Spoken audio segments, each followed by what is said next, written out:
What's up, everybody, and welcome to Shapes of Gaming, the weekly conversational podcast all about video games that's unedited, unfiltered, and unhinged. I'm one of your hosts, Matt Stinson, Neocharge on PSN, and joining me for episode number 5, as always, is the retro gaming encyclopedia himself, Bob Harriman, Leon Lyon Hartley on PSN. How's it going, man? Hello, beautiful world. How are you guys doing? I'm surviving though. Keeping alive, keeping going through this week. Just trying to keep my head down from all this heat. You know, man. It's getting there. It's hot. It's hot here. It's reaching the 80s, and we got to do yard work, which sucks. I don't like yard work. I just did yard work today, mowed the grass. I'm not a big fan of it. I like getting out in the sun, getting some exercise, but I'm not into it, especially pulling weeds, man. That shit's annoying. No, not even close, dude. I'm more of a just get in, get out, and get it over with kind of guy.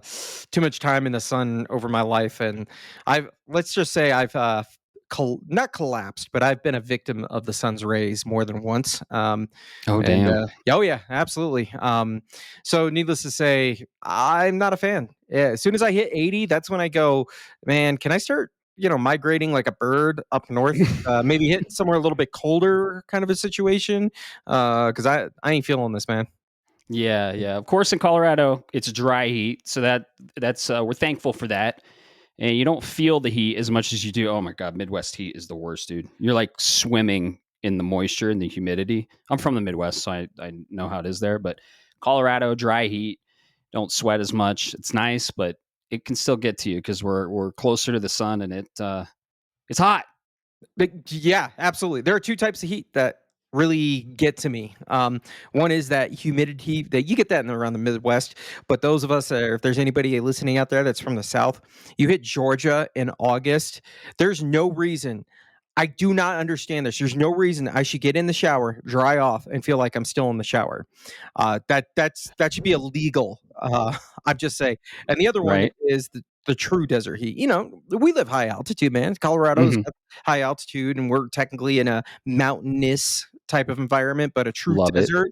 If you want to know what that heat feels like, go to your bathroom, go borrow your girlfriend, boyfriend, whatever partner's hair blower. Turn it on high, and then stick it in front of your face of about 6 inches, and then you'll get what the desert's like. And that sucks. That sounds terrible and dreadful. But you know what's good on a hot summer day? Beer. Yes. So we're both drinking a beer. We like to talk about the beer we're drinking. You got the rosé still cracking into the Crooked Stave rosé. So, but I have a new one here from Cerebral Brewing. They are out of Denver and Aurora. So keeping it local still, keeping it fruity. I got a passion fruit, orange, and guava. It's called Bird of Paradise Fruited Sour Ale. And dude, fruit beer is just really good on hot summer days. I guess we're not in summer yet, but it feels like it because it's like 80 degrees. But yeah, I like it. It's good. It's sour. I love my sours, and I'm still going strong with the fruity sours. I don't care. And dude, when you go to a brewery, so whenever you get a sour, they'll put it in because we go to Metric, right? Yeah. And you get like a red or a stout, and you get the normal glass, right? And then I get like the tulip glass, and I look like I'm in a fucking fancy wine restaurant. Oh yes, look at my beer. What you're gonna be over there as Dracula? What is a man? Yeah, a miserable pile of secrets. Yes, yes. You're right. So sour. I'm drinking the sour. It's still going down, but it takes me longer to get with sour beers. I don't know. I like them, but they're kind of one of those you got to enjoy it every once in a while kind of a situation. If you want a hot summer day beer, man, go find yourself get a Pabst Blue Ribbon, an old style, old Milwaukee's Best, a Natty Light. It tastes like ass, but I'm telling you, man, it's mostly water anyway, so it just more hydrates you than anything. I used to drink a lot of those, like Natty Light, Milwaukee's Best, natural ice, the kind of more fancy Natty Light. Only when I played beer pong, because I was basically uh, punishing myself for not doing well in beer pong, and that's why you use it for beer pong beer. You play beer pong, right? Of course, Beer of course. pong, asshole, you name it. Yeah, You any card game can be a beer drinking game if you're clever enough. yeah. That's the only time I'm drinking that shit. Other than that, I'm drinking like a good local brew, brewed here in beautiful Colorado. So we like our beer. I haven't gotten drunk in probably woo, 15 years, but I still like drinking. Yeah, I'm not, I don't get drunk. I don't drink to get drunk. That's the thing. I drink because I like the taste of beer and it's refreshing. And what's better than drinking beer and talking games with your friend? So yeah, we don't get drunk. So No, no, I'm over the hill now, as they say. Yeah, I yeah, can't bounce back 24 hours later and go to work. It takes me right. 3 days to recover. Yeah, you still got to try that cucumber beer when you come over. I got that cucumber beer, got that Hawaiian TKO for you, and then I also have the Freak Sour. You're gonna try all of them. Hell yeah, dude! We might get drunk on Summer Game Fest. Who knows? Yeah, there are certain exceptions to every rule, as we all know, and that might be the exception to the rule, especially since we've got that Switch 2 coming right the day before. So maybe it'll be a nice opportunity to kick off summer. But yeah, I definitely that cucumber beer, man, sounds really good. Mm-hmm. Sounds refreshing. And if any of my Midwest brethren, specifically out in the Wisconsin region, are listening, please feel free, reach out to me. I will pay you for Spotted Cow. Nice. Yeah, we have some friends, some listeners of the show, some a bit of both coming over. We're gonna have a Summer Game Fest party, and guess what? This episode's all about Summer Game Fest, and we're gonna tell you what Summer Game Fest is, how it started, where to watch it, and we're gonna give you some predictions. So this is the Summer Game Fest episode because when this episode goes live, it's gonna be 1 week away, and dude, I don't know about you, but June is one of my favorite months. Oh, yeah, absolutely. Dude, everything in June, not just video game related, but personal life. Everything is stacked up in June, and the kids are now out of school, so I don't have to get up super early and grab a crabby kid and throw him in the car. But absolutely, man. And then this year's extra special, we get a new console release Yeah. into the middle of, or right at the beginning of June. Oh, it was a beautiful start to the summer, man. I'm looking forward to drinking a lot of beer and playing a lot Mm. of video games and sitting around. I don't know about you. Oh yeah, that's the that sounds like a perfect day to me. Beer, video games, and food for sure. But Eh, yeah, dude, this is the summer of video games. It always is. There's so many events. We're probably going to get a state of play announced shortly after the Summer Game Fest showcase, and we have the Xbox showcase, which stole the show last year, by the way.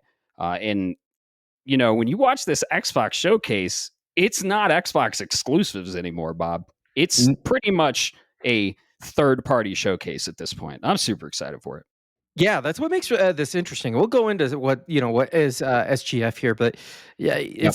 it's not the Game Awards kind of thing. This is a little different, and I'm telling you, man. There's something about this when you don't see you've got three major players, quote unquote, loosely tied into the video game industry in terms of console manufacturing.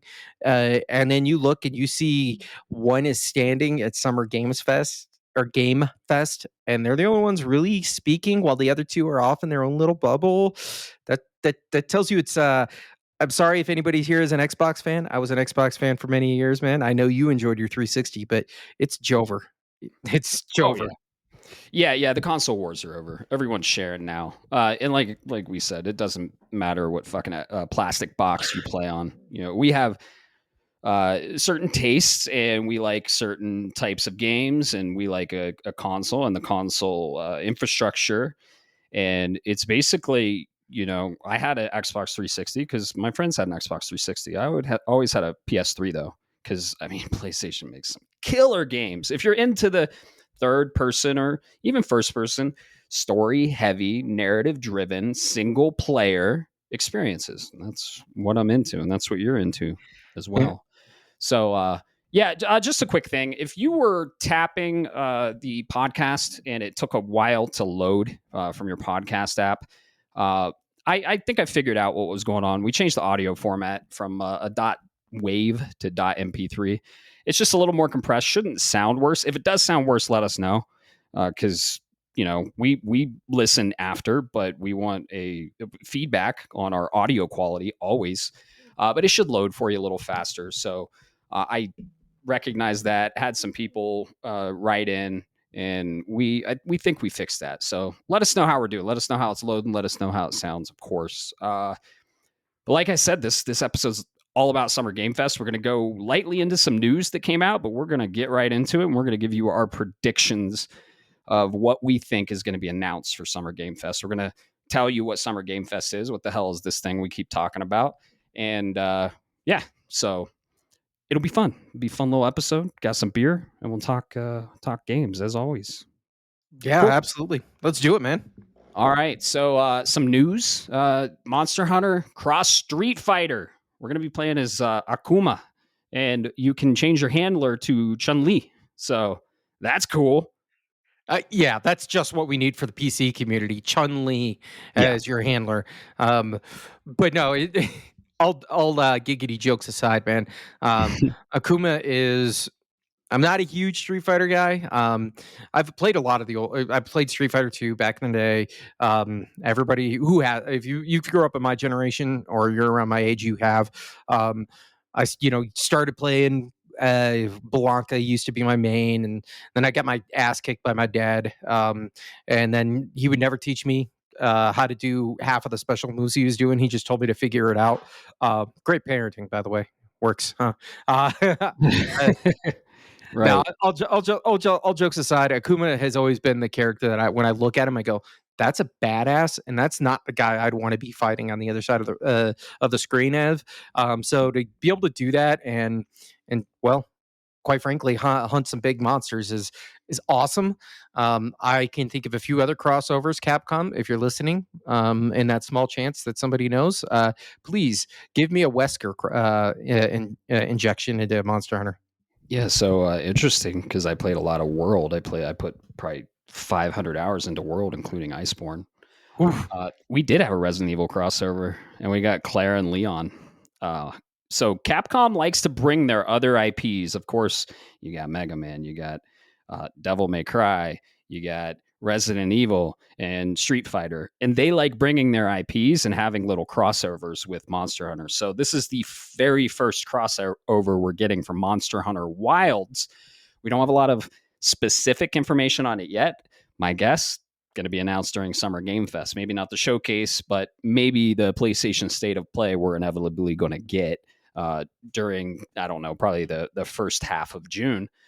But yeah, Street Fighter's coming to Monster Hunter, so that's super cool. I never got into Street Fighter. I didn't really get into a lot of 2D fighting games. I love Smash. I like Bloody Roar, Soul Calibur, big Mortal Kombat fan, but that genre never really hooked me. So yeah. Oh man, I know that's Street interesting. Fighter, You know what? Maybe I'm gonna have to show you what it's all about here in the near future because I don't know if I have a copy of a Street Fighter game, and I don't know what for the record, I don't know what the modern scene looks like. I'm talking the old school stuff. Um, so maybe I'll finally find a way to bring out my SNES and we'll play some Street Fighter and you can hear Guile go shit kaboom the entire game. There's probably somebody who knows what I'm talking about. His audio, his audio cue had sounded like that, just like Mario when he was always launching Bowser in 64. Oh yeah, I'm always down to drink some beer, play some old video games for sure. Yeah, Street Fighter is a classic. A game I do play though, and we have played a lot in the past, is Helldivers. And Helldivers just had news, right? But they're releasing another big old update. Helldivers Helldivers 2 Heart of Democracy. So we are getting another expansion, and Super Earth's in trouble, man. The Illuminate are invading. Yeah. So I don't remember. Did you play the original Helldivers? A little. I never finished it. Okay, so this is this is the part of Helldivers 2 that I've been kind of waiting for. In the original, if the community failed a mission, the community was punished. It's Um, awesome. and I'm finally glad. I don't know about the current player counts. I've kind of checked out for a little bit, but I will be more than happy to jump back in. But yeah, you used to get punished. So if a campaign failed, the lines would creep closer to Super Earth, and you had to uh, actually truly defend Super Earth at certain points. And so I'm glad to see this. I've seen some videos already because I guess I don't know if you saw you can have Super Earth soldiers with you. Yeah. Um, and I looked at it, and you just see the uh, the player doing the salute, and then all of a sudden the Super Earth soldiers just stop, and they all return the salute around you. So uh, I based on the videos I saw, it looks a little rough in terms of the graphics, but that's not what I'm here for on Helldivers anyway. So yeah, let's fire it away, and I'll bring the 380. You just make sure to duck and run. Oh yeah, and just call it out. Just call it out. You know, No, we never. have players out there. You know who you are, and you're probably listening to this podcast, and you see the red light, and you're like, okay, who did it? And they're like, oh yeah, I threw a 380 run. That's the beauty of that game, though. What a fantastic game! If you haven't checked it out, Helldivers 2, man, and they're supporting it all the time. Heart of Democracy is already out. You can go play it. So if you want to check it out, I guess we failed at our mission, and now the Illuminate are invading Super Earth. So now we have to defend Super Earth. I love in the trailer, it's like we've lost 1.5 million voters and counting. It's just like they call their citizens voters, and then when the Illuminate turns them into zombies, they're the voteless. Fucking awesome. I love it. Every, everything about that game, man. Yeah, Definitely. We'll have to. We've got to jump back into it. we do. We've got our squad. Let's make it happen and go defend Super Earth. I'm doing my part. I'm Uh, doing my part. Let's spread some democracy, man. manage Uh, democracy. manage democracy. It is a good time too because I finished Doom, the Dark Ages, which I'll give a little bit of thoughts here later. But yeah, I'm off of Clair Obscure, and man, that you got to take some space between that game because it was just a fucking masterpiece, and you know what I'm talking about. Um, yeah, whoo. I think I might play Sea of Stars: Throes of the Watchmaker, the DLC. It got rated really well.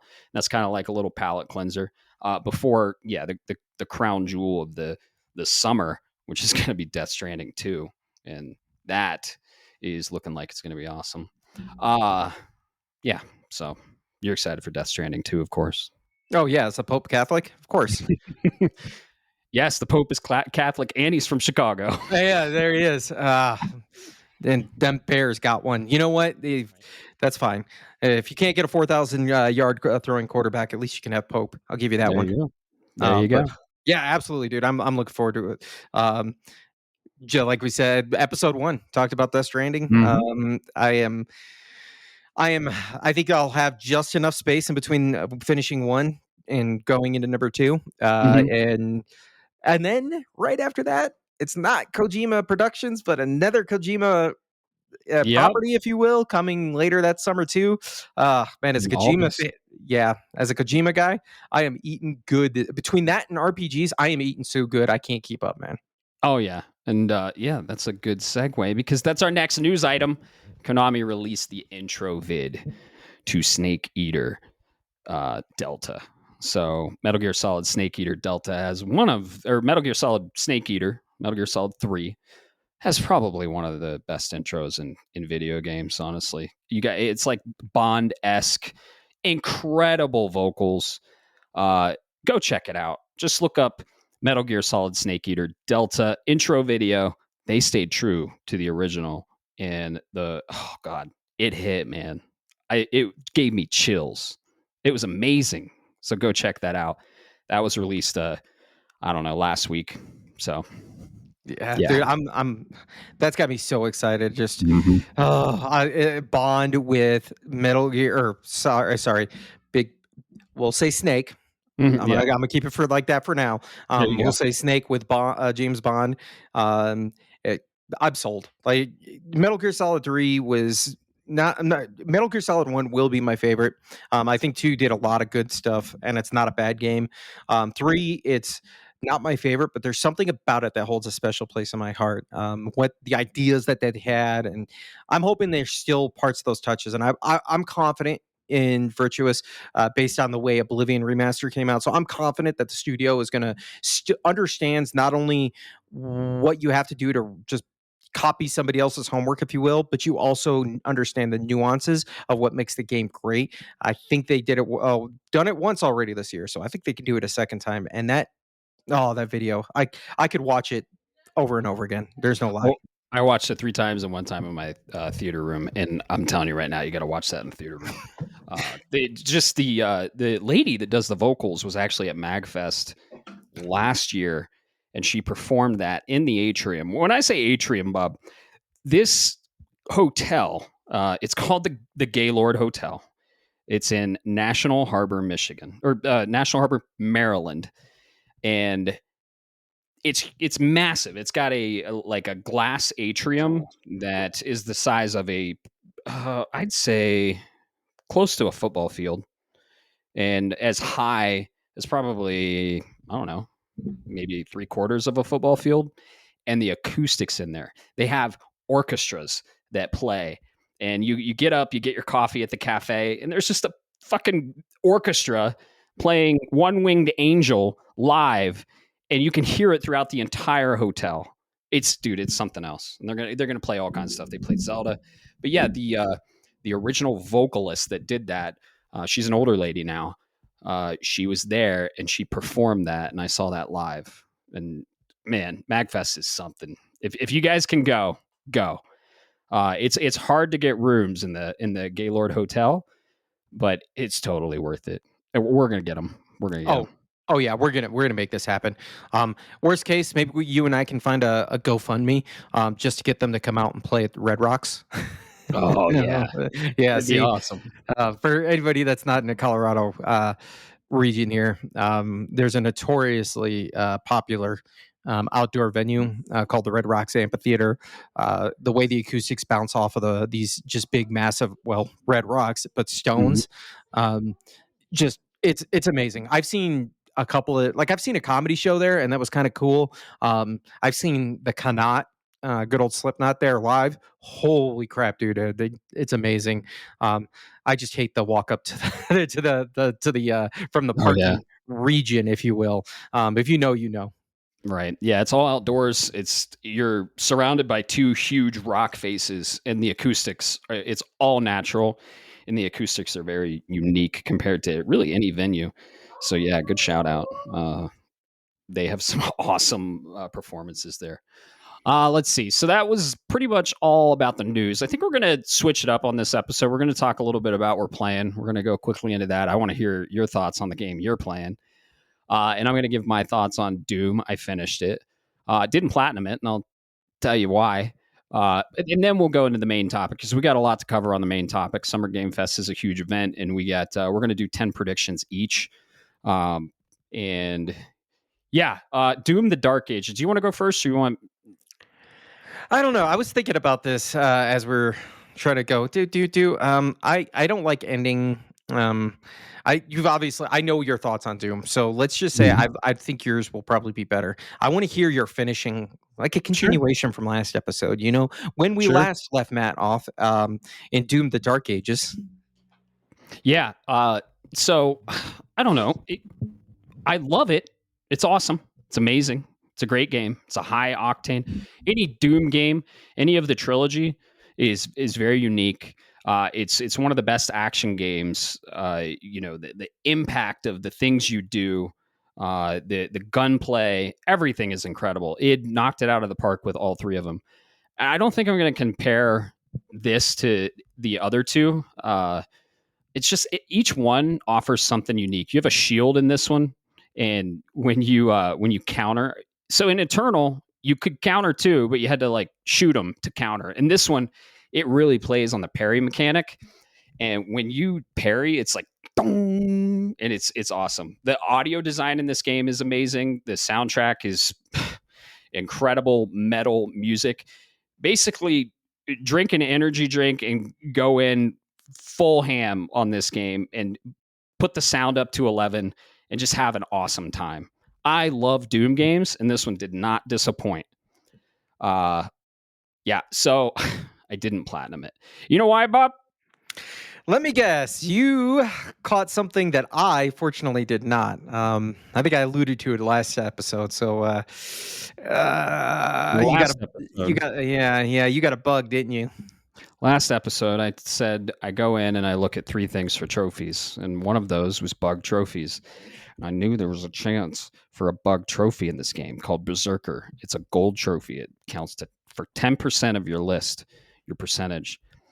And I got it. Berserker is upgrading your melee, your shield stuff. Let's just say that in sake of spoilers, and just upgrading your shit. Right? I did it. They have challenges in game, and it popped in game. Trophy didn't pop, and this was a known trophy issue. I was hesitant to go in without a patch, but yeah, I'm sitting at 90%. I've done everything. I've technically platinumed the game, but because of the bug, I don't have the platinum. To rectify this, it's that Berserker challenge is linked with my save, so I can't even start a new save slot and get it that way. I have to basically wipe my save data. Of course, I can back it up to the cloud first and start over new, and then gain all the gold I need and upgrade all of it at once. So here's my plan. Doom the Dark Ages has a very granular difficulty. So the sliders, like your parry window, the enemy hits, your Slayer's health, the damage you do to the demons. I'm just going to crank everything up to 11 because you can crank the damage to the demons to 1,000%. Uh-huh. And I'm just going to crank everything up for my damage. I'm going to crank the speed up, and I'm going to crank the damage they deal to me down. I've already beat this game. I beat it in Ultraviolence, so I can do this. I'm allowed to do this, and I'm just going to fucking rip and tear through that game and collect all the gold, and then pop the Berserker trophy and wipe it, and then bring back my save on before the DLC, I think. I think it'll be a fun time. It's a fun game. Like, if it wasn't a fun game, I'd be more pissed, but it's a very fun game. You're right. Oh, man. Yeah. So for the record, I was going to do that same thing if I got the bug. Nice. I was going to do that exact same thing. Yeah. Freddie, the way it sounds like you don't need any justification, but my justification in my mind's eye was going to be, well, you remember back in the day, you used to, as you beat a game, GoldenEye 64 is notorious for this one. If you beat a game under certain conditions at a certain difficulty, you unlocked something. This is how they kept you replaying the game. That's how they did this. So why not go ahead and do that? It's like getting infinite ammo in GoldenEye or getting the Hadouken in Mega Man X. Sure, it one-shots everything, but at that point, you've already cranked the game down anyway. So go romp around in the sandbox and blow some demons off with a pistol. Yeah. I'm just going to crank everything to 11. I'm going to basically become invincible, crank the speed up to 300%, and just annihilate. I mean, I tested it a little bit, and dude, you were one-shotting everything. Like, it's fun. And of course, unfortunately, it's not going to be New Game Plus. It'll just be a whole new save because that's how you pop the trophy. But yeah, I'm going to do that to rectify the trophy because I do want that platinum. The DLC is going to come out too. They've announced DLC. We don't know what it is, but that'll probably come out, I don't know, in a year, and I'll revisit it then. So yeah, dude, this game is awesome. I really love Doom the Dark Ages. This one thing this game does that more games need to do are point of no return markers. So a point of no return in a game is, and unfortunately Last of Us Part 2 is notorious for this, but if you have collectibles on the map and you hit a specific point of progression, you can't go back and collect those unless you restart the chapter. Well, Doom the Dark Ages signifies this clearly to you with a little icon that says, hey, this is a point of no return. You should probably collect everything in here. And dude, the collectibles, I collected everything in this game without looking anything up. The map is awesome. It's detailed, it's granular.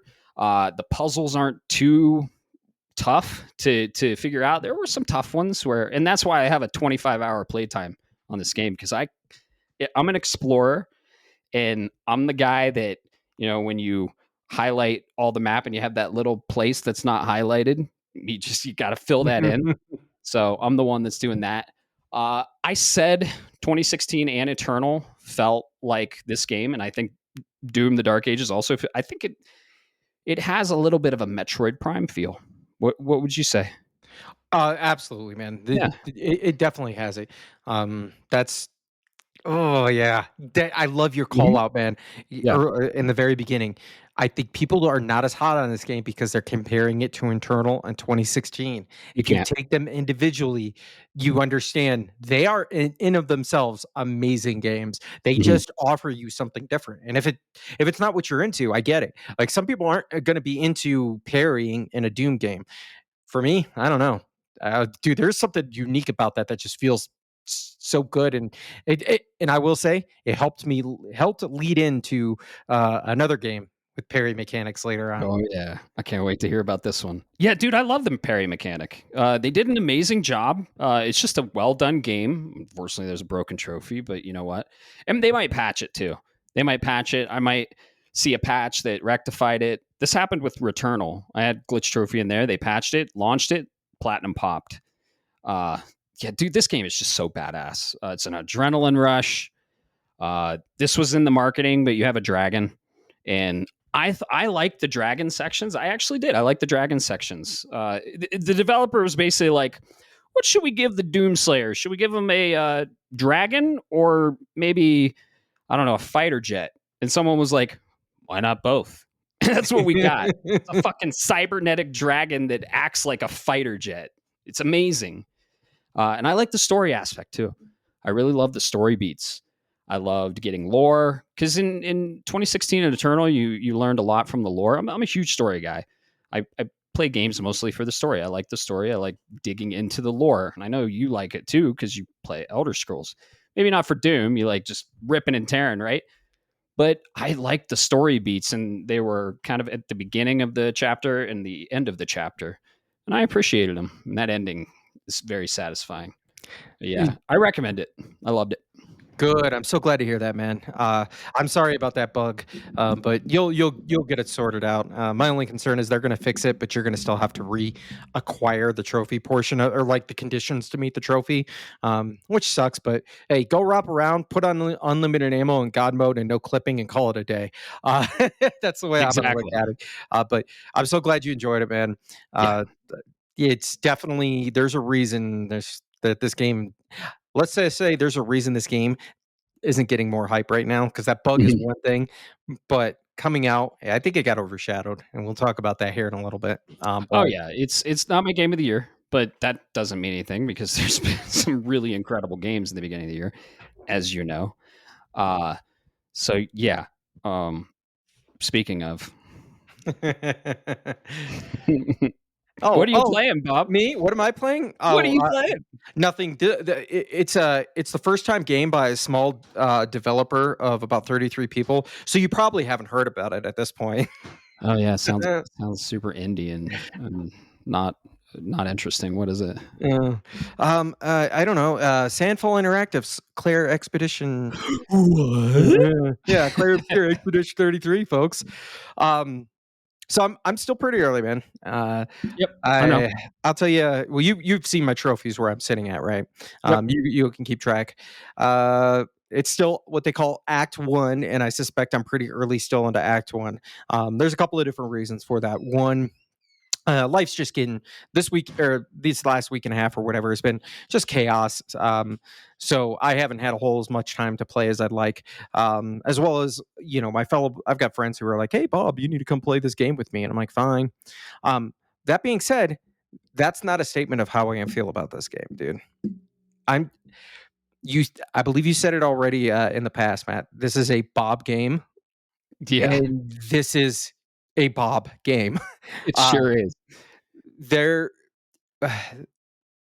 So for people that this is as we know it, and this is out in the marketing, but give you kind of the sense of what's here is it's an RPG with a lot of different inspirational mechanics. I know you talked a lot about this, but there's DNA from a lot of different games involved in there. Okay, Mhm. you can go look at it. People are going to say, "Oh, there's some Soulsborne, Sekiro stuff with parrying, dodging." Yeah, that's true, but I think there's a lot more. There's a lot of referential stuff in there. Uh, but really, you are a party of individuals who are going on this what they call the expedition, and you're going to stop this paintress. The paintress has been counting down for the last so many years, and she writes a number once a year. Once she does that, everybody gets Thanos snapped. It's just the way it is. Yeah. um, and then from there, you're going to do. You're off to go stop the paintress. There have been many expeditions before you, so you are this. What I really so first off, this game is one of the is the first game since I'll get back to that, but this game had me in the hour. Within the first hour, I said, "Fuck this paintress.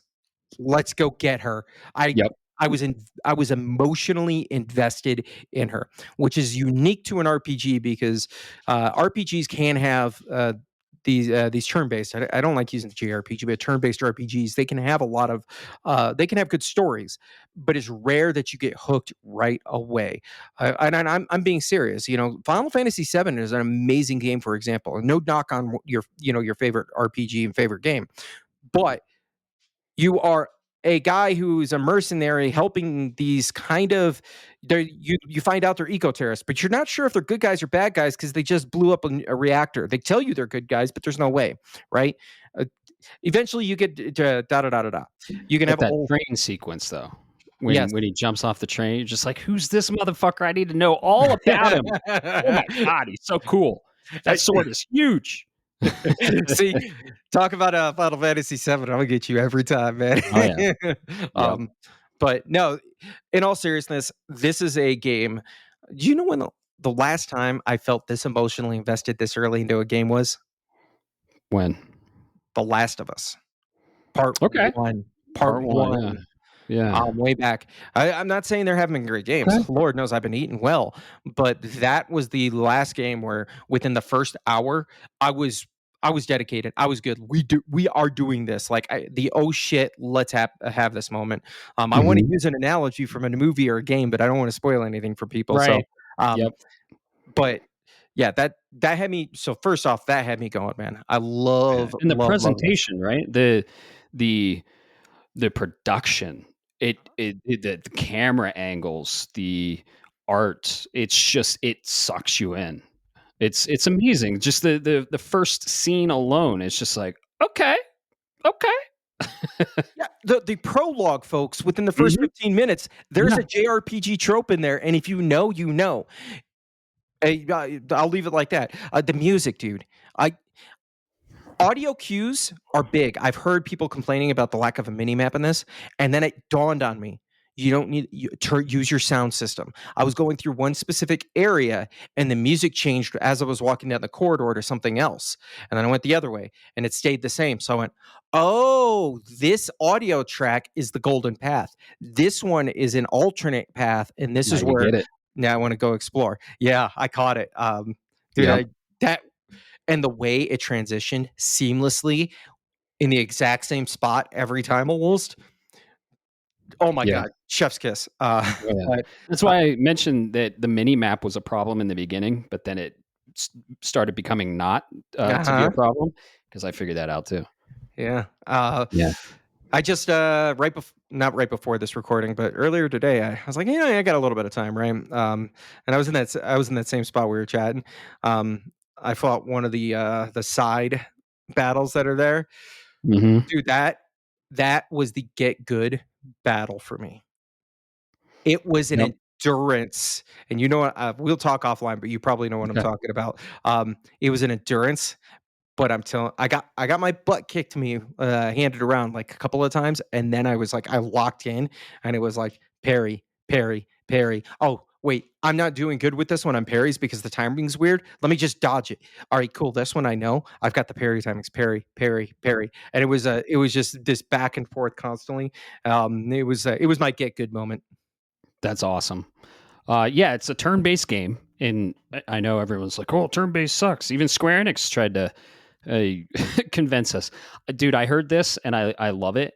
That it's the game we've always wanted. That Square Enix basically gaslit us into thinking we didn't.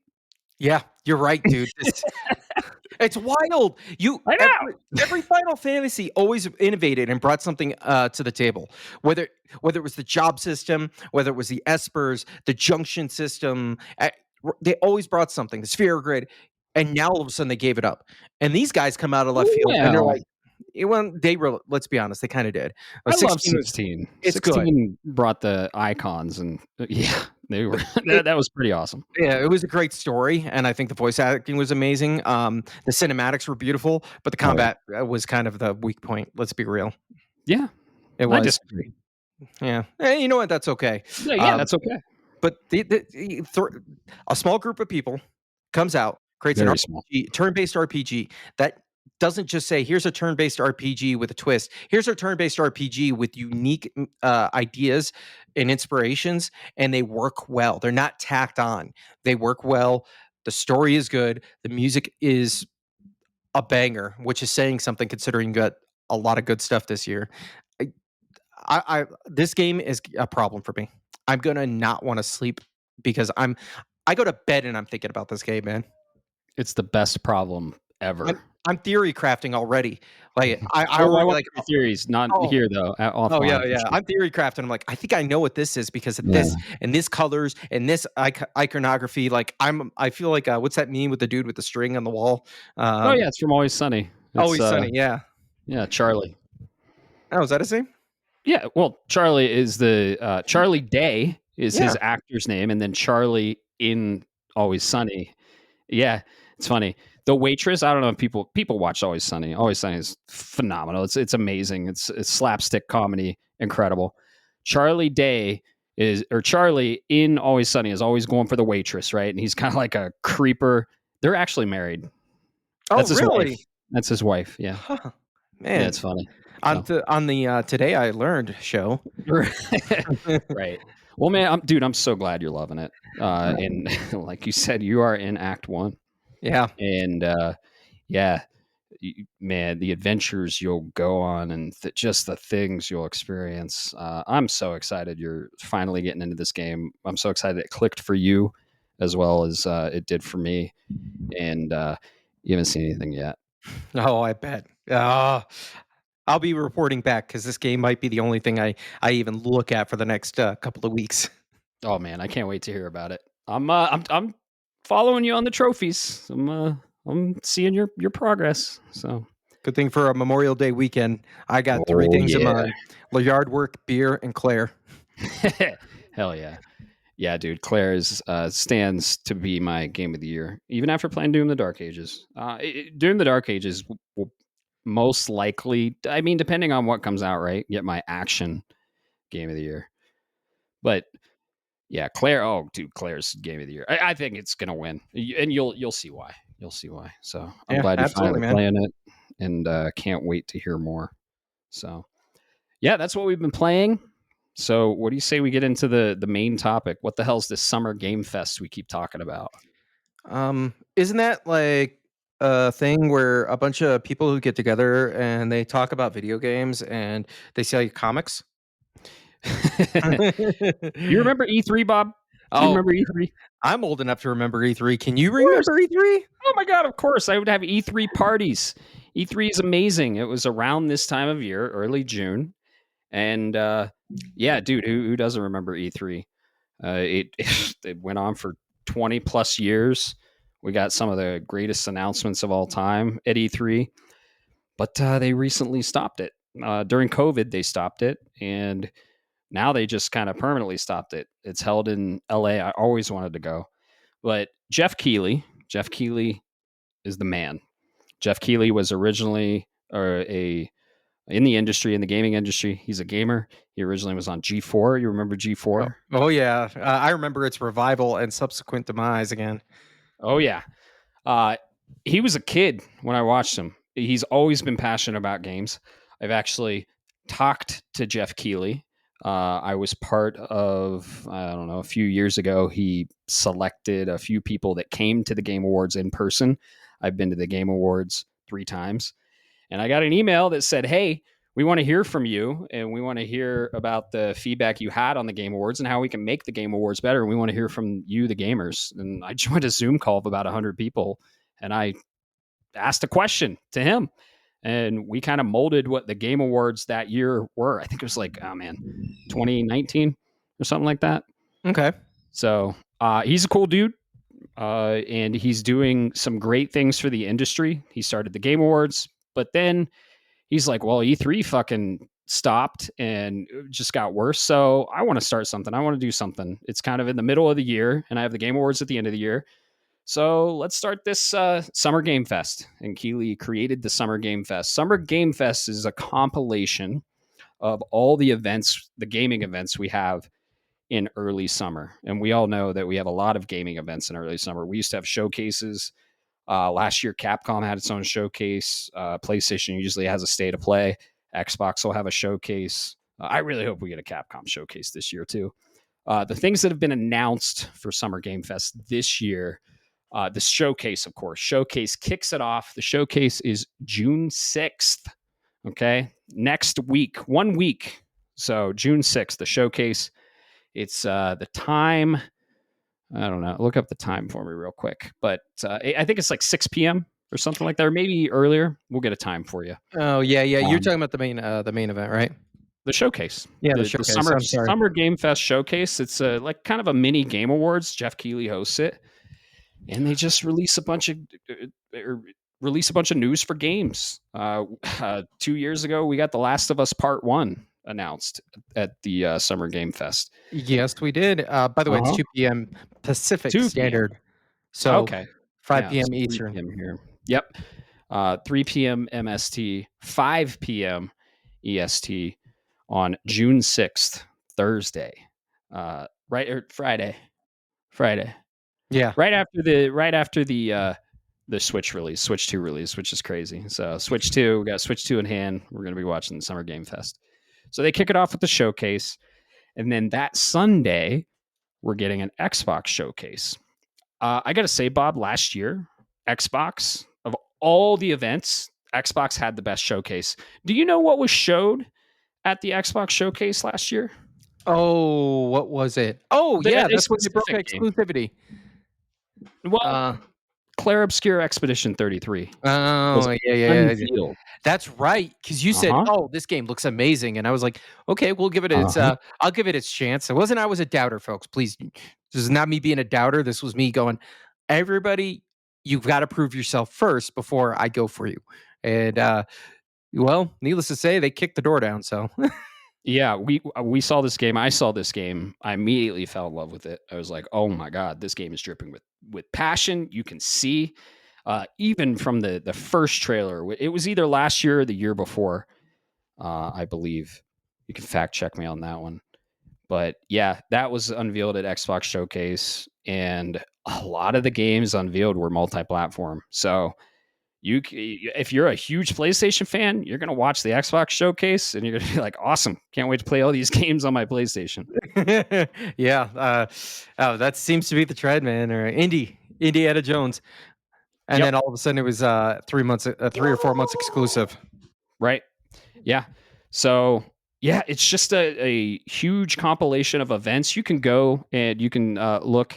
It's summergamefest.com and you can see the schedule of everything that's going on, and they're kicking it off June 6th. The Xbox showcase is going to be Sunday, June 8th, 2 days later at 11 a.m. MST, 1 p.m. EST. And then there's Day of the Devs right after the Summer Game Fest showcase. There's, I think they have a PC show. There's an indie show. And Capcom had a showcase last year. Square Enix had a showcase 1 year. It's just a celebration of video games in the summer. And Keighley puts on a hell of a show. It's fun.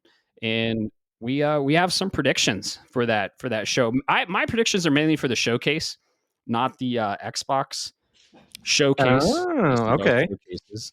Yeah. And then Dude, PlayStation did a state of play, and it was a big state of play shortly after the showcase, like a week after Yep. in early June. So I think that's going to happen. We're going to get a state of play.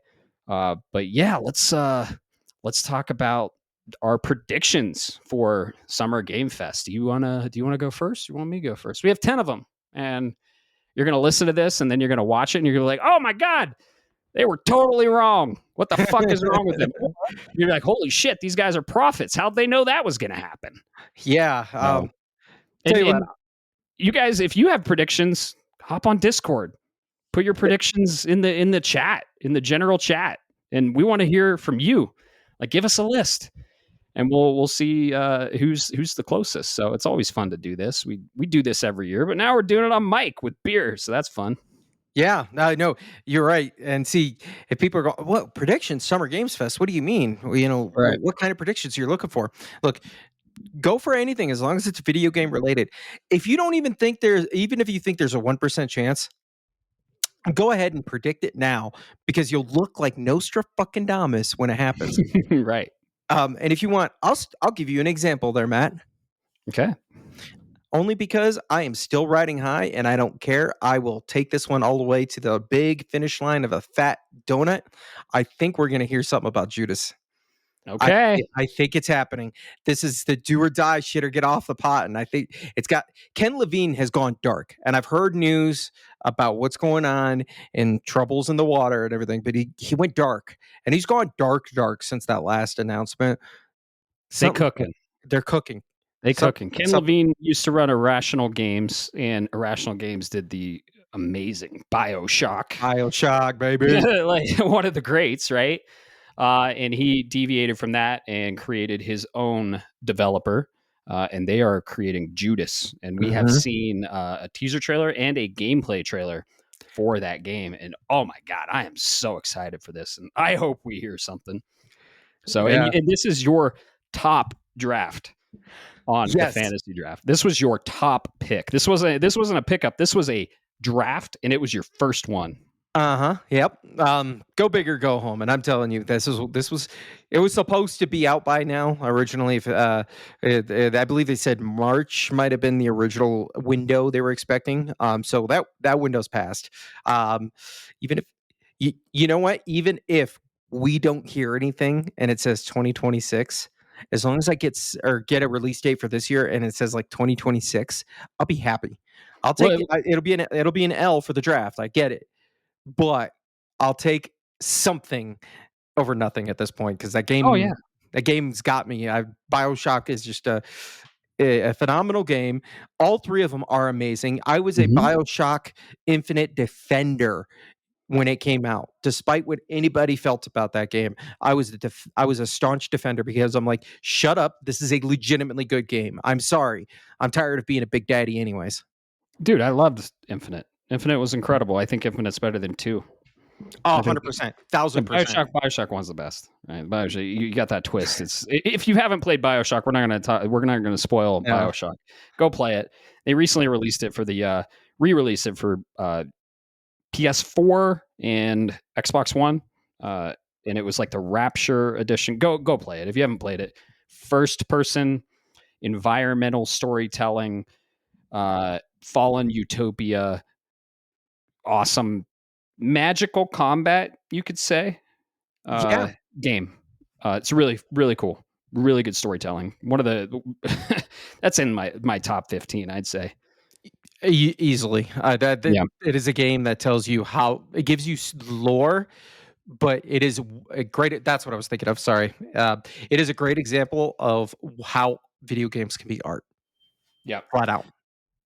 Oh, absolutely. And the way they storytell and the yeah, this is live. It's unedited, so my watch is going off. I'm going to put it on Do Not Disturb, and that's where you're getting raw, unedited audio. So yeah, so Judas. So what do you think? You think we're going to get a release window? You think we're going to get a release date? You think we're going to get a long gameplay trailer? Go I- into it, man. I think it's going to be a trailer. Yeah. I think we're going to get some kind of a trailer. I believe we're going to get release window.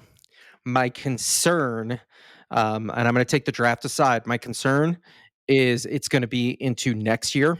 My hope is that it will be before the end of the year, simply because we know what's coming next year, which means theoretically you don't want to release Judas in that window. And I'm referring to GTA 6. You do not want to be anywhere near that release date.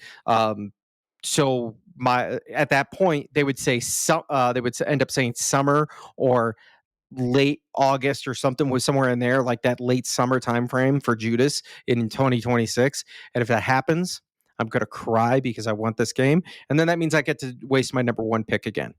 Yeah. I wonder how much time you have to drop it, because bids process, or everything processes on Saturday at 6 p.m. MST. I wonder if you would have enough time to drop it. Dude, Summer Game Fest is going to be huge for the draft, and it's going to like have a big projection of what it's going to look like for the second half of the year on the draft.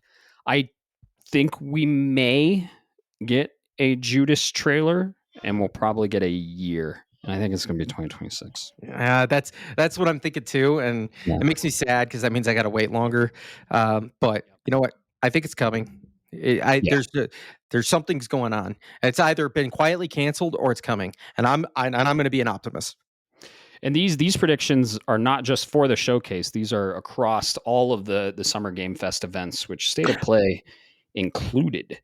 So I'm going to start light. I have some conservative ones, and then I have some off the wall fucking crazy ones. Yeah. Do you remember Dispatch? Do you remember that game announcement? Yes, Dispatch? I vaguely remember.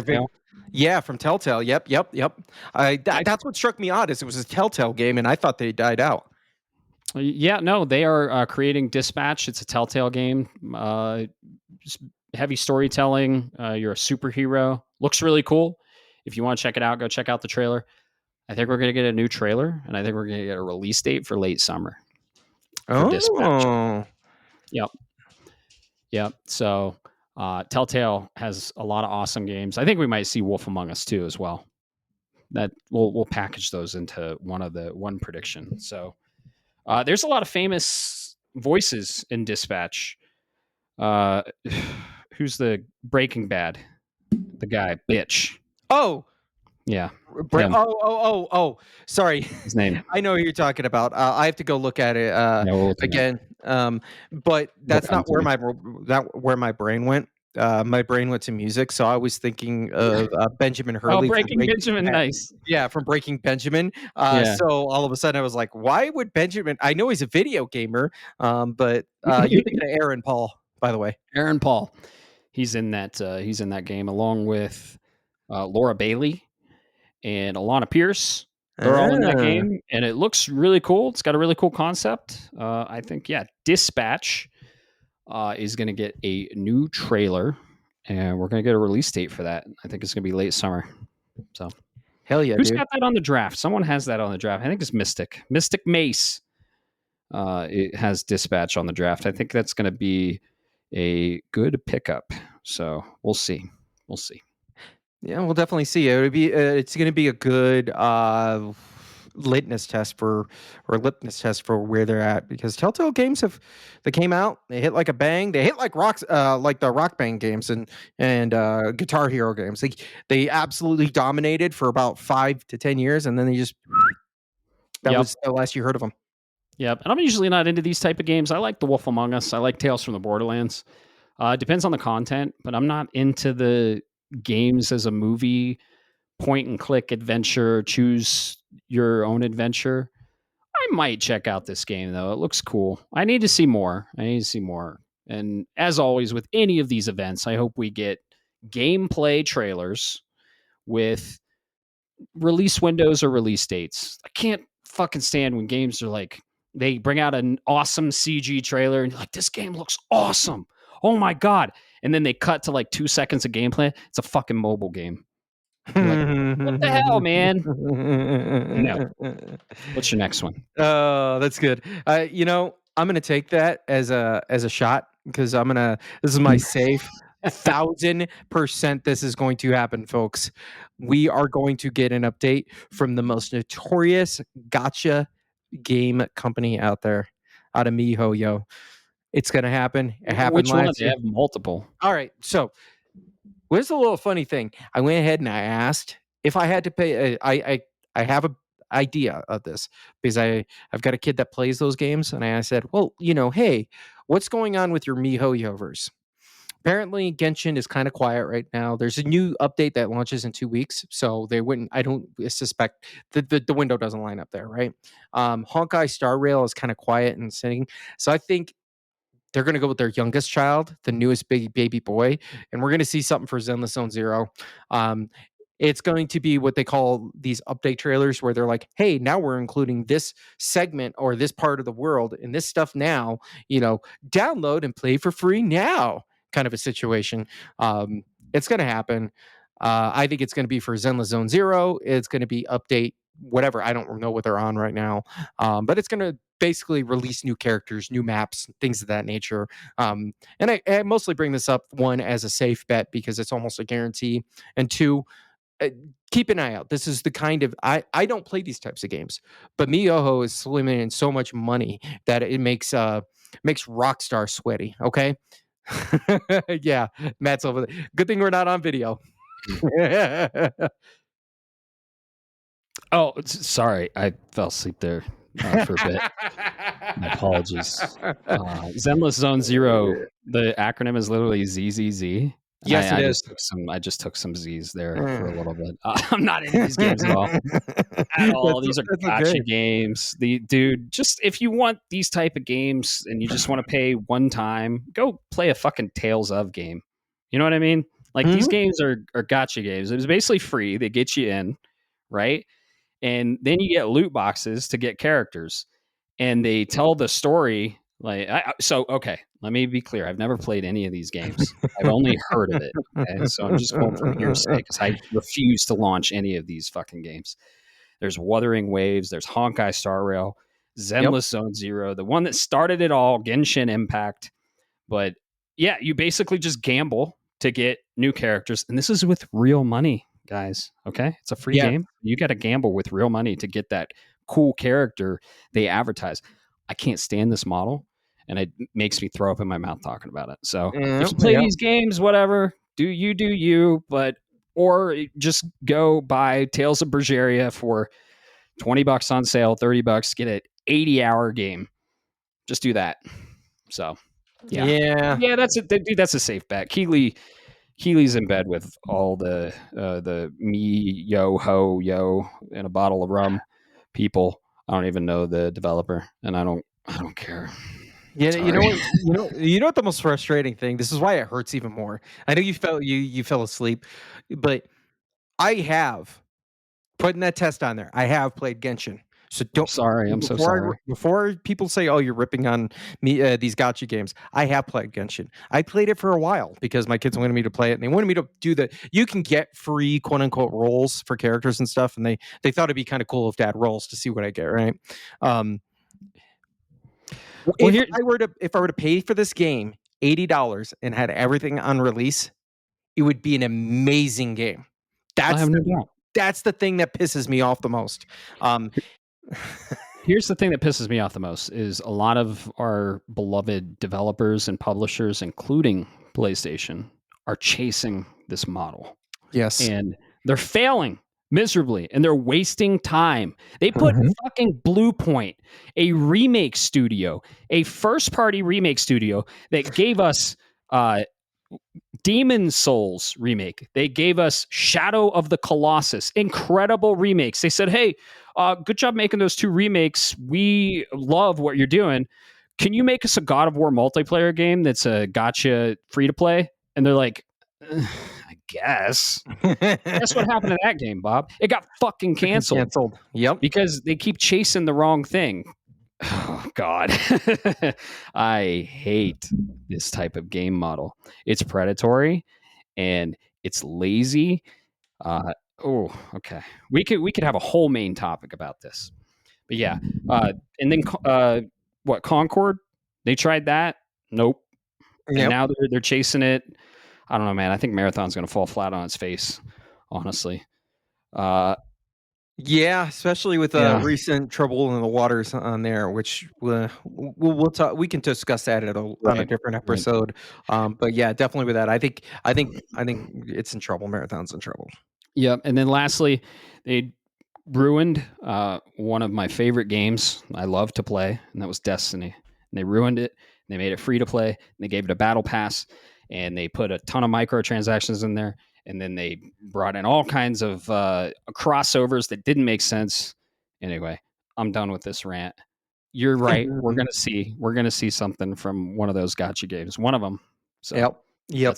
that's a good call. You're gonna get that one, unfortunately. Let's see. Okay, so there's a DLC coming out for a game that we both love that you Mhm. recommended to me, and that is Lies of P. And Lies of P Overture DLC. They've had playtest. They already announced a summer release window. Here's what I think. I think we're going to get another trailer. We're going to get a fucking shadow drop that day for that DLC. Lies of P Overture DLC dropping that day. We're going to get a banger trailer, and they're going to be like, guess what? It's out now. You're taking a shadow drop? Technically it's not a shadow drop because we know about it, but they're Yeah, going to but drop the still. day of. Yeah. I Yeah. I still call it a shadow drop because you can say it's coming, and then be like, hey, it's here. Like, That's true. yeah, that's the same thing in my book. Yep. Dude, that's day one drop Uh-huh. like that. Oh, let's go. Yeah. But please don't. Right. Jeff Keighley, get him to not do that, please. Not right now. Right. It's coming out a day after the Switch 2 released. After the Switch 2, 2.5 weeks before Death Stranding 2. Please Uh-huh. don't. Please don't. Yeah, no, it would be unfortunate. I'm going to play the shit out of that DLC. It's prequel DLC.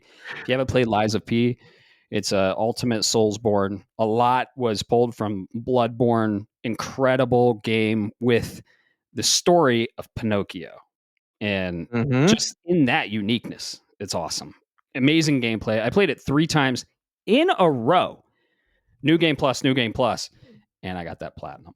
Loved that game. Very excited for the DLC. I love hearing that you got that platinum, just because I didn't get it, but to hear that I said, "Here, you need to try this game. You'll love it." To see you really go out was like, all right, I called my shot on that one. It got It's in guys, top 3 for me yeah, of Souls games. Top 3. yeah, Yeah. but And the last secret boss is one of the hardest bosses I've ever fought. I've fought a lot of bosses. yeah, Liza P is the Bloodborne sequel that we never got, and now we're gonna get Duskbloods. So, FML.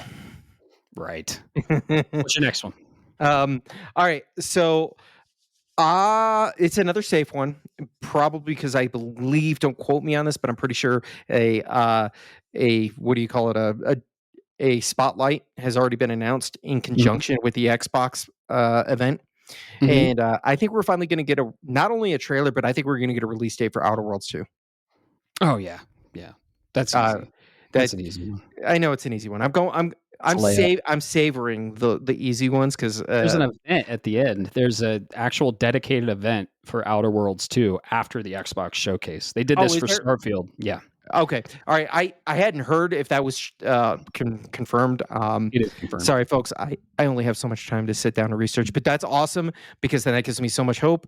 Outer Worlds 2, Obsidian Born.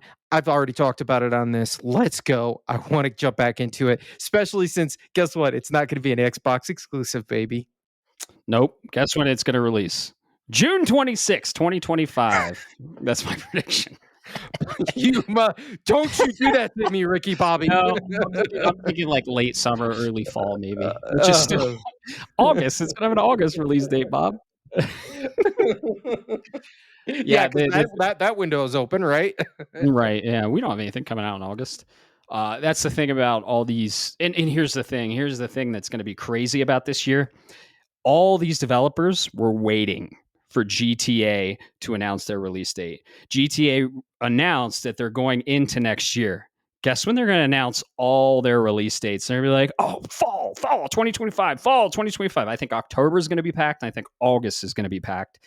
November is going to be packed too, but we're going to get a ton of release dates.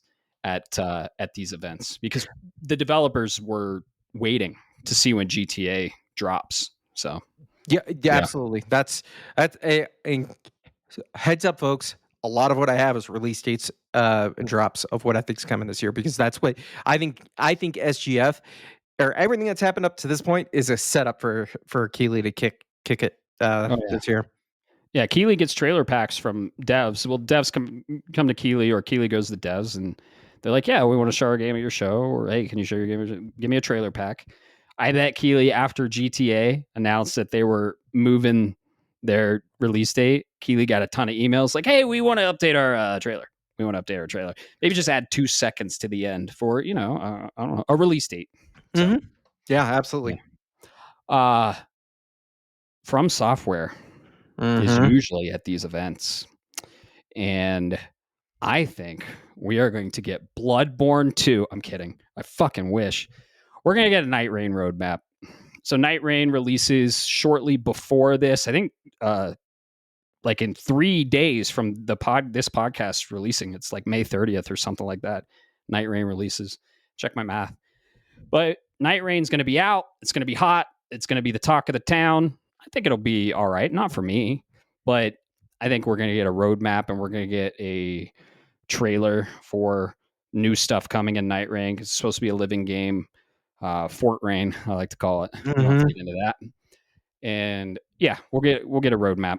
That's my next prediction. Safe one. I think that's gonna happen. Elden Ring, the first Elden Ring trailer was actually announced at Summer Game Fest. Remember Keighley? He comes out and he's like, "It is finally here." It was like out of breath, and we're like, "What the fuck?" And we were all waiting on this Elden Ring trailer. Yeah. Yeah. This event's gonna be big. Yeah, that's good. All right, so I gotta say that's a good one. Yep. It's interesting because not only do you have Night Rain, but we have another game. It's not this year, but we talked about it earlier, Dust Bloods. So that's coming too. So I'm kind of curious to see what that looks like. That's it's a safe bet, but it's an interesting one because there's a chance that it may not happen. They may so for the record, it drops May 30th. They may just keep quiet about it and let it cook and see what happens. Well, Duskbloods isn't a launch title for Switch 2. We don't have a release date for Duskbloods. No. We don't have a release date, but I'm talking about Night Rain, a roadmap for Night Rain. If this was any other developer, I might be on board with you, but this is FromSoft doing a Fortnite clone. Yeah. The question is, and this is the question I've been asking myself since this announcement is, does the developer understand fundamentally what it takes to support such a game? Yeah, they've never done this, but they have to keep talking about it. And I think this would be a good platform to do so. Yeah, I absolutely think so. I'm just curious. I'm hopeful Night Rain is successful because then that means more money into FromSoft, and that means I get more cool games, right? Yeah. But I'm curious to see if they have the chops. It's like you said earlier, putting Blue Point on a live action God of War. You don't do that, right? You just stupid. Yeah, it's like putting a C battery inside of a AAA slot. It doesn't work that way. Okay. Right. But yeah, we'll see, man. That's good. That's good. Well, speaking of a roadmap, I'm gonna take this one now. All right. This is my hopeful long shot. I think it's coming. Xbox has their little event at the end. It is not just the Xbox show anymore. It is the Xbox developer show. And it's the Xbox Studios showcase, if you will. I think we're going to see a roadmap of more stuff coming from Xbox. If it wasn't for the delay in Fable, I was going to call that. This is the young man in me. This is just my. Please let this happen, whether it happens or not. I'm still betting on it. I think Master Chief is coming. You think they're going to announce it at the Xbox? Well, they could announce the remake at the Xbox showcase. That's what I'm saying. I think it's going to be sneakily. It's going to be underhanded the way they're going to do this. So they're going to be like, "Hey, we're re-releasing Combat Evolved, right? We're doing a remaster on Combat. It's been in the talks. It's been in the rumor mill. Combat evolved. Yeah, I love that. They're gonna do. Hey, it's Combat Evolved, and at the very bottom of the screen, just like when I saw Outer Worlds, you're gonna see PC, Xbox, PlayStation. It's going to happen. Yeah, and that's gonna be nuts. I don't know a release date. Please don't let it be this year because this year's tough. But no, they got Gears. They got Gears. They want to roll out the red carpet for Gears, and Halo will probably be next year. But I think it'll be next year. An announcement. We could get an announcement for it for sure. Yeah, if you're going to do it on the platform that my logic is do it on the platform that you have the most attention on, where your competitors aren't really there. And then you can do it where they've been doing it lately, where they're not announcing there have been announcements. Hey, this is coming to PlayStation. People were talking about Gears of War Reloaded coming to PlayStation. I get it. But really it was not that Xbox is releasing Gears of War Reloaded to PlayStation. It was Xbox is releasing Gears of War Reloaded. It's coming to PlayStation. And I think that's what's going to happen with Master Chief in Halo. Please let it happen. I want to kill some grunts. I want to use the pistol and the rocket launcher. God, please let it happen. Yeah, I can see that. My next one's in the same vein. I think it's going to be at Summer Game. It won't be at the Xbox Showcase. It'll be at the Summer Game Fest Showcase. And I think we're going to get Starfield, the Explorer Edition, coming to PS5 early fall. Yep. I had a feeling you're going for all the DLC. I had a feeling you were going to go for that, so I had to take the long shot. I had to take the Hail Mary. They're bringing it. Bethesda went into Xbox after they were acquired, and they had a concern with Xbox, keeping them exclusive. And they were like, no, we want to be multi-platform. And they kind of were exclusive for Starfield against their will. Yeah. But Xbox is kind of like, whatever the fuck. We're getting Gears, dude. We're going to get Starfield. We got Indiana Jones. We got Doom, the Dark Ages. Starfield's coming. It's just a matter of time. I think this is a good place to announce that. They announced Indiana Jones was coming to PS5 like in a big fanfare at one of Keighley's events. So I think we'll get the same thing with Starfield. Yeah. I think it's possible, man. Yep. That's probably more likely the Master Chief, but a man can dream. Oh, dude. We're getting Master Chief. It's just a matter of time. It's just a matter of when. Yeah. So the meat is coming. All right. I like that one. That's a good one. Okay. Well, I'm thinking these next ones. So I'm gonna start going a little bit crazier. Halo. I know Halo's a crazy one, right? But I'm gonna start getting you. First one is, or rather, this is not a crazy one, but I think there is a outside chance it's not happening. But but I'm gonna call for it anyways, because we have the developer event in between the main event and the Xbox event. I think what we're going to do is we're going to see a trailer and release date for Silksong, and then they're going to do a developer discussion. Unless you know something I don't. Too. All right. It's one of the drafts I have. It's one of my drafts, and it's one of the nail biters this year because it's been delayed like 2 years.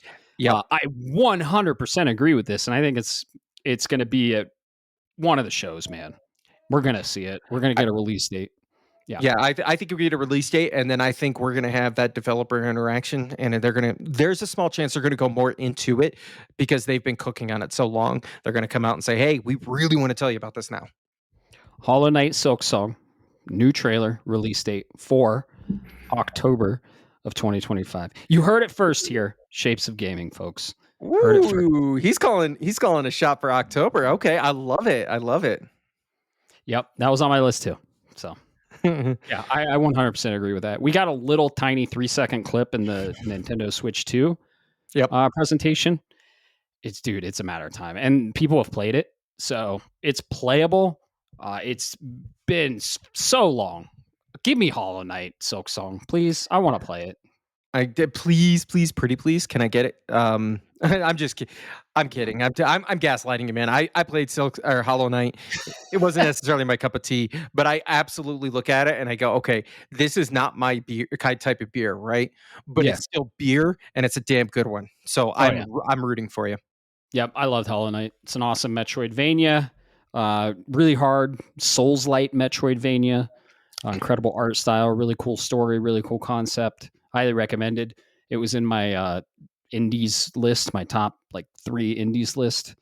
100% recommended. Can't wait for Silk Song. Let's see.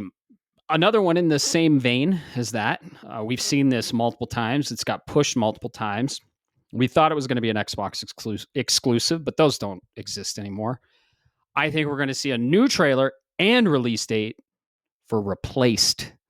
Do you remember this game when I they've shown it multiple times? It's a yeah 2D side scroller pixel art beat 'em up cyberpunk, looks like fucking Blade Runner action game, and I'm super excited for it.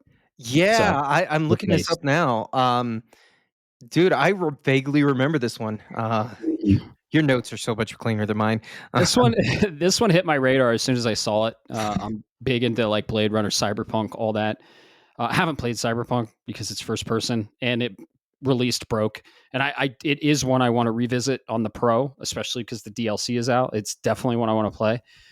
In CD Projekt Red, man, they're an awesome dev. But I haven't played it. I'm big into like the cyberpunk aesthetic, the universe, and I watched the anime. But yeah, this is going to be a cyberpunk 2D pixel art side scroller, right up my alley. It's going to be awesome. Yeah, absolutely, man. Side scroller pixel art, Yeah. definitely you catch even the cyberpunk. I like the cyberpunk aesthetic. Mhm. I played 2077 after it got patched up, Good. just like I did with was that the game, the procedurally generated one that got The pixel art? no, it wasn't the pixel art. It was the one that came out and it was supposed to be procedurally generated worlds inside of the universe, and you could keep going to one. No Man's Sky.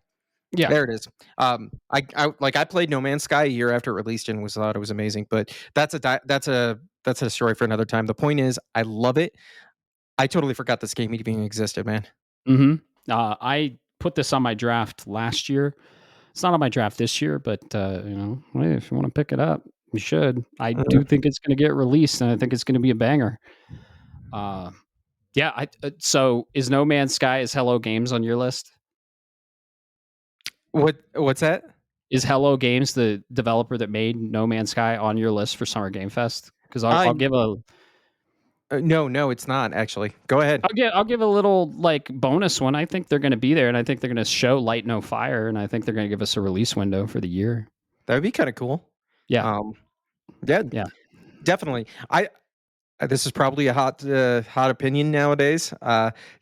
But definitely, if you haven't checked out No Man's Sky since it launched, or you heard nothing about it, go check it out. It's a different game. You can play it in VR now. By the way, if you're a VR person, so I played it in VR, dude. That is one of the only VR games that made me believe in VR. Let's leave it like that. Very cool. Uh, I have more than 10, man. all right, so we've already gonna- doubled. I was going to say we've already doubled up. I'll tell you what. Go again. Okay. Let's see it. Let's Hades 2, new trailer and release date. Motherfucker, stop taking mine. Oh no, that was No, no. You So should've told me. I've been sitting here typing up and going, oh shit, that's right. I forgot about this game and this game. So that was another one that I had on there. Dang And that's it. only because I'll let you take it away. Hades 2 Mhm. for the audience. I loved it. I can't believe I didn't even know Matt played it. Take it away. Oh yeah, I platinumed it. I loved it. Supergiant Games, one of my favorite games from them. They made Transistor, Bastion, Pyre, all dude, and then Hades. Hades is awesome. It's a top-down roguelike, incredible art, Greek setting. Your Hades' son, Zagreus, and now you're going to be Hades' daughter, Moelle. Man, I'm going to butcher this. Melway. I don't know. It's something like that. And you're going to have witch powers. So, oh, dude, I loved Hades. And Hades 2 has been in early access. It's sitting at 90s. That's why no one has it on the draft, because the draft restricts early access games because they already have scores, and it'd be pretty much a slam dunk if you drafted it. I drafted it last year and it didn't release. So, yeah. Oh, dude, Hades is an incredible game. Loved it. Loved it. And the voice acting and the soundtrack. I saw that soundtrack live at MagFest, by the way. Man, yeah. I still can't believe to this day. I played Hades. I didn't get the platinum, but I did a lot of shit in that game. Loved it. Eventually put it down and I was like, hey, have you ever heard of this game, Hades? And you're like, I got the platinum. I'm like, why have we never talked about this before, dude? Like, Oh I yeah. guess it makes sense. It's your, I think it's because it's a roguelite game, and I know you're very hit or miss on them. Same here. In my defense, Returnal is good, but it's not. It didn't get me as much as others have, so I get it. Good pickup. Uh, can I give you one of my wild ones? Please do. All right. I think we're gonna have a developer show up. They've been cooking with Monster Hunter for a while. I I know think where you're going Capcom's with this. It's on my list too. all right. I think we're getting RE9. Yep. Yep. It's either going to be at the showcase or the PlayStation event. Yep. Yep, Yeah. absolutely. I think RE9's coming. They've been holding off, man. We haven't heard anything officially. Did you see the little Easter egg or teaser that they think that Capcom put in one of their trailers? I think for the RE4 birthday or something like that. I It's heard a about that. Yeah, signpost that's an X on the top and an I on the bottom. And if you flip that, what do you get? The Roman yeah, numeral for 9. So, it's entirely possible. mhm. But yeah, I think we're going to see something. I think at least at the very least we'll get a trailer out of it. Mhm. I'm not saying we'll necessarily get a release date, maybe a release window at best, but we're going to get a trailer. Yeah, I And would wholeheartedly agree with that. It was on my list. um, Good one. Good one. damn. All right. I thought that was one of my wild ones. I got a few more, but we'll see. Let's hear. Oh, you want this is my most. So I think this is my most wild one. So I picked up 2 games on the draft. I think I picked up 2. They were pickups that I got as bids. I think I dropped one of them. Based on some of the rumblings I've been hearing in the community, I think one of them is less likely than the other. And what I'm alluding to here is Final Fantasy IX remake and Final Fantasy Tactics remake were both rumors. I think Tactics has been dropped. I think 9 is coming. That is definitely wild. But I can see that. Man, that's a big one. That's a big one. And this is a 9 remake, right? Uh-huh. Because we got the remaster Yeah, sure. on PS3, but this is like and we got it on PS4 too. Yeah. This is the remake, like Final Fantasy VII level remake. Oh my god, Final Fantasy IX is amazing. I love it. One of my favorite Final Fantasies. I would love to see this. It's definitely out of left field though. Oh yeah, absolutely. If it hits, I'll look like a genius. Oh But yeah. at the end of the day, I'm willing to admit that there's a chance it's not gonna. It's a very risky bet. But like you said, Final Fantasy IX is just one of those. I only knew a few small people that actually played 9. So many people played 7. So many people played 8. And as much as I love 8, it kind of ends up being the black sheep. And a lot of people got off the exit of Final Fantasy 9 or Final Fantasy in the PlayStation 1 era. Plus, it was a very, very late PS1 release game. Yeah, and they went back to medieval times. Got your boy Zidane. Dude, I loved 9. And they one of the cinematics in there is probably one of the greatest of all time. You know which one I'm talking about. I don't want to spoil 9 for anyone, especially if there's a remake coming. But yeah, there was some summon fights in there, a couple of them. Oh yeah, 9's an incredible Final Fantasy. I'd say in my top 3 Final Fantasies, honestly. Yeah. Everyone knows what my first one is. Yeah, I could see that. I could see the argument for that all day long. It's so hard because you've just got so many good ones in that era. Yeah. Between like really 4 all the way to fucking 12, even 13. And it's like, what do I've never played the MMOs. Fish, just putting that out there. But like Either that way. stack, they each have their own charm. And you're like, hey, I need you to rank these. I'm gonna look at you and go, I can't. I can tell you who's number 1 in my heart, but I can't do anything beyond that. Yeah. Yeah. Yeah, maybe a teaser trailer at best. A teaser trailer with a little logo, just like we got for Final Fantasy VII. That's what I'm thinking. E3. Yeah. Yeah. Dude, I shook Adam Boyce's hand and I said, thank you for announcing that. And it was in the lobby of the Game Awards 2016, I think, or something. I don't know. The years blur because I went 3 years in a row. Some of the best times I've ever had. But I shook his hand. I was like, dude, thank you so much. I remember it's like they're coming back and the promise has been made. And then you see the Buster Sword. Dude, I cried and lost my shit. And then they announced it's like, it's a 3-parter. I'm like, well, fuck. I'm like, it makes sense. There were 3 discs on the PS1, so it kind of makes sense. But dude, Rebirth, game of the year. It's not better than the original, of course, but man, if they do the same with 9, even if they split it into parts, count me in. Day one, I'll get the fucking collector's edition for that shit. Oh yeah, dude. So let's be honest. I would go with a Final Fantasy. I would hit Final Fantasy 9 hard remake harder than Final Fantasy 7 remake. Oh, okay. 1000%. I think you 7 like Zidane more than our boy Cloud. I love Zidane. I love all of the characters. They're quirky. Vivi is my boy. I'm sorry. Vivi's classic. And there's something to say about the 7 and 8. I call it the 7 and 8 era, where they're like this serious, more brooding, sci-fi-esque style of RPG, Final Fantasy games. And if you can't figure it out, my name, my user handle is a Final Fantasy 8 reference. Okay, so this is not saying anything about I don't like these games. Fuck, 8's my favorite. But there's something about the charm that comes in with the Final Fantasy 9 characters. I'll have to go look up his name. The dude that's in the night. Steiner. You got Steiner. You got Freya. Steiner is amazing. Yeah. Queena. Yeah, Steiner. He runs around. He's like this. He's like the what do they call that? The knight? Yeah, no, not Paladin? No. Paladin, but you don't get her. No, Steiner's the knight. He's the laugh. He's like the relief, the humor comedic relief. Thank you. Of the entire series. So it's like, I'm gonna serve the princess. I will live and die by her. But everything he does, he fucks up. I love it so much. Yep. You got Guard It.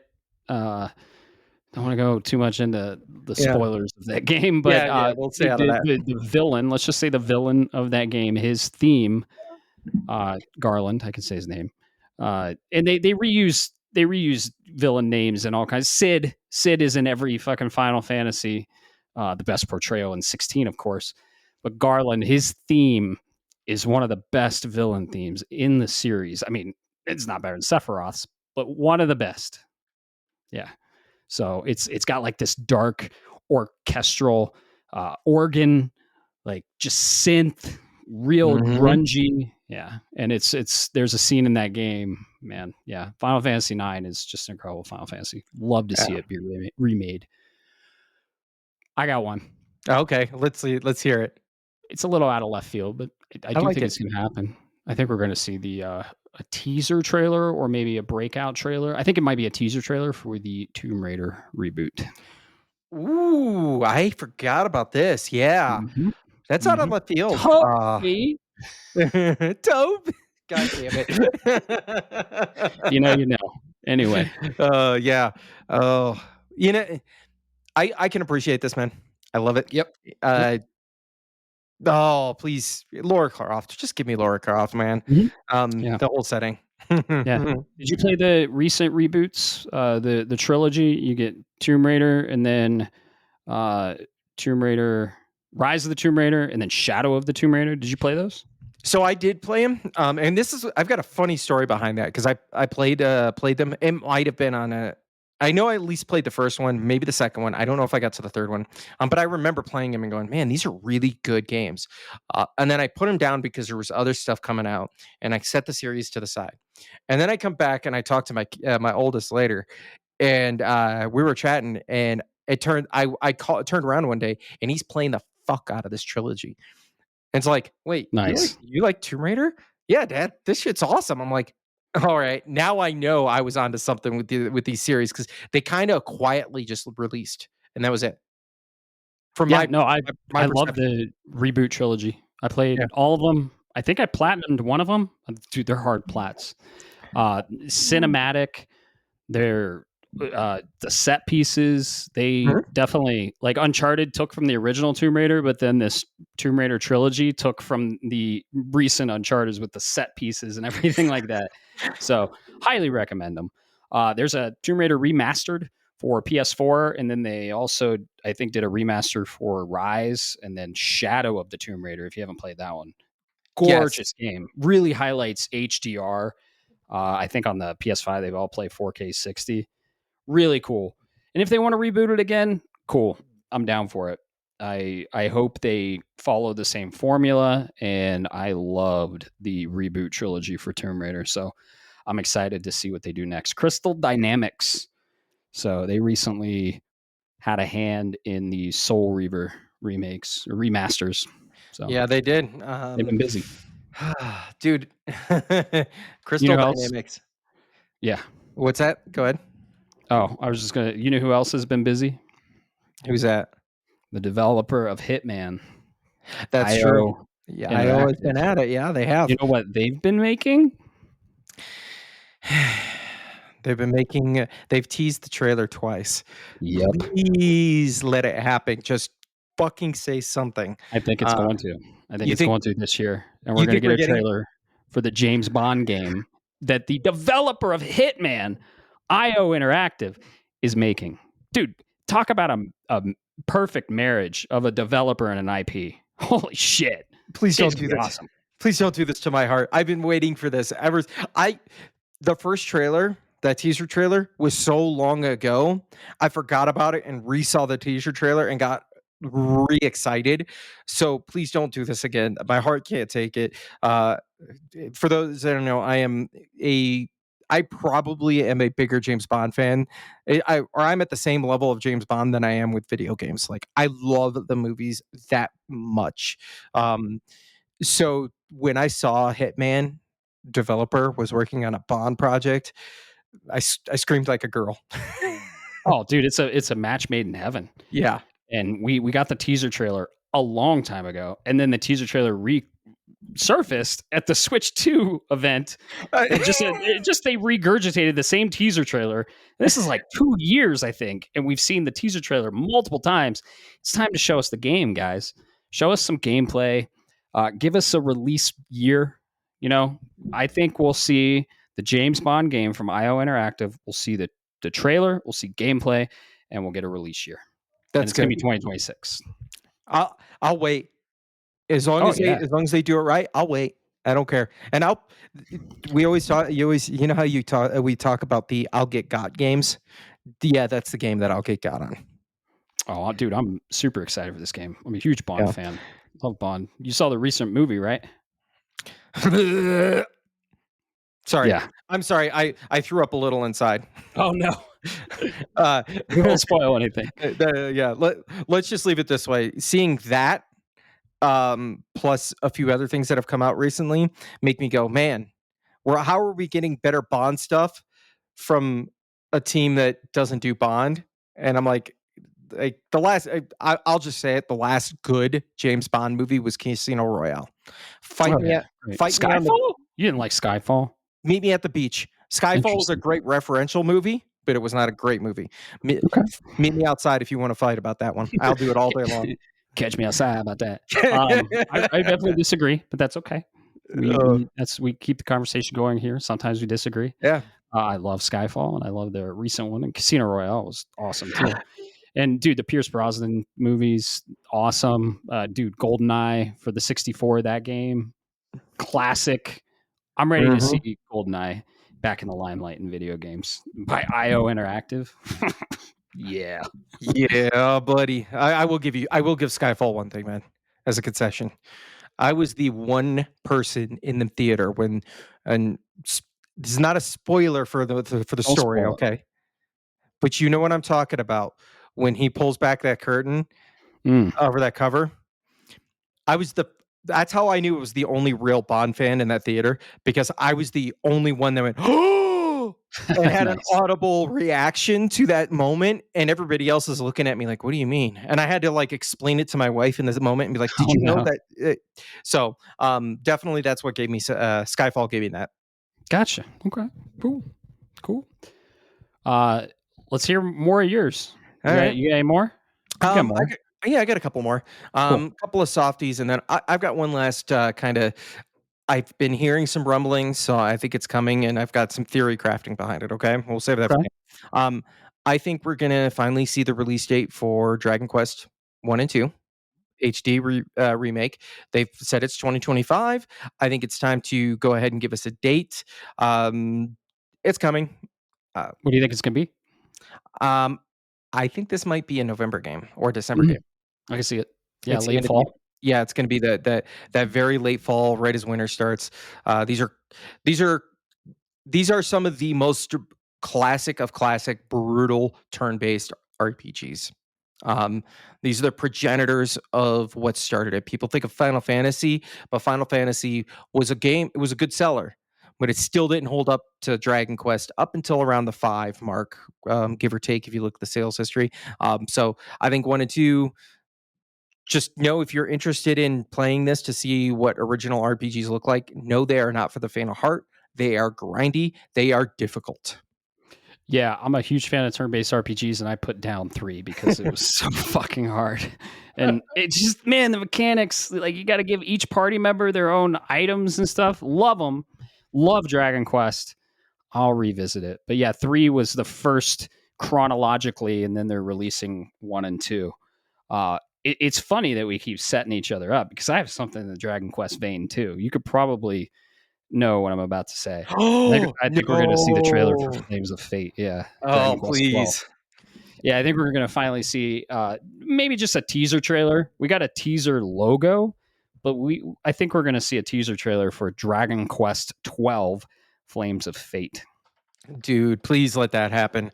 Yeah. So I think your prediction is a knockout of the park. I think that's going to happen for sure. yep, With a November release date, I would agree with that. But yeah, yep, 12, dude. Oh. dude. I'm telling you. What can I say? Outside of the fact that I am Dragon Quest 11 is my favorite of the Dragon Quest series, of the entire series, hands down. I It was have, phenomenal. I loved it. yeah, I've got to see if I still have some of the cartridges for the DS games, which are really fucking hard to find, by the way. Um, I got to look. I've got to look, but I've played a lot of them. 11 was amazing, so when they teased 12, I'm like, please, when is this happening? Um, the only thing I could say, man, is I'm glad you. So was 11 the only one that you played outside of that 3 that you tried? What's your Yeah, I experience? really want to play. I really want to play 9, and I hope they remake that. Uh, Curse, the Cursed King, or Yep. Journey of the Cursed King. Uh, that one has always been on my list. But dude, I fell in love with 11. 11 looks like a Pixar movie. Uh, you think it ends, but then you're like a third of the way through. I platinumed it. It was about 130-hour platinum. Loved every second of it. Wheel of Karma can suck my ass. Didn't like that. It was a big old challenge in the end game. You know what I'm talking about because you platinumed it too, right? Oh yeah, absolutely. Yeah. Yeah, that was another one that was really tough to do. But definitely, if you have your handhelds still laying around, they're Mhm. really hard. I'll see if I could dig up some of mine. I definitely recommend some of the handheld ones. They've made they did some re-releases for like 7 onto the 3DS. They are very solid games. They're very digestible.